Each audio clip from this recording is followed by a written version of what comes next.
And I thought it was an opportunity not only for me to explore alternative therapies, but also for my audience to get a chance to look at it.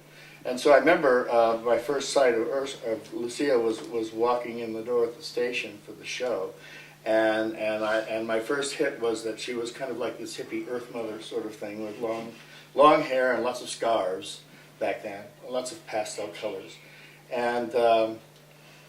and I think I lobbed you a sort of a softball question to open it up, and it was there anything that people with HIV and AIDS had in common that you found that you needed to address? And I expected you to say, yes, they need to embrace the eternal yes. And you said they need to learn how to say no. And it was so unexpected. And then as the interview progressed, I found that I was learning things that I hadn't heard any other place. And so when I got to the third hour with the long-term survivors, I was using things that you had said and to formulate questions that I asked the group. And I was really sorry at that point that I wasn't doing the TV show with Jack, which came years later, because everybody, when I asked the questions that came out of Lusijah and my conversation with her, everybody visibly jumped. I mean, you could physically see people just, viscerally responding to the question. And it was about learning how to sort out toxic people in your lives and deal in community. And what I found I was really doing, when you come down with AIDS, you're dealing with two probably the most important things in your life that nobody in our culture can talk about: sex and death. And so after doing the individual therapy, I got into group, and that was when I really got into Quest.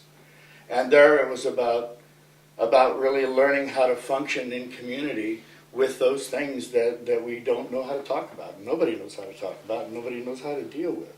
And so it was giving us a way of learning how to deal with it in a group, learning what the advantages and limits of community were, and kind of learning how to sort out the good from the bad. I remember at that point really feeling vulnerable, and you really taught, and the Project Quest taught, I think, how to trust in yourself and your own feelings and your own strengths.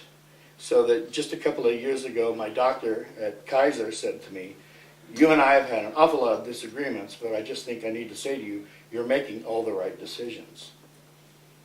And that, I learned to do with Project Quest.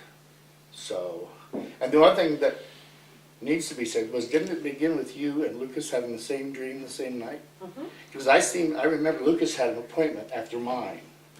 And I remember him coming in one time, just rushing in, and he was so excited.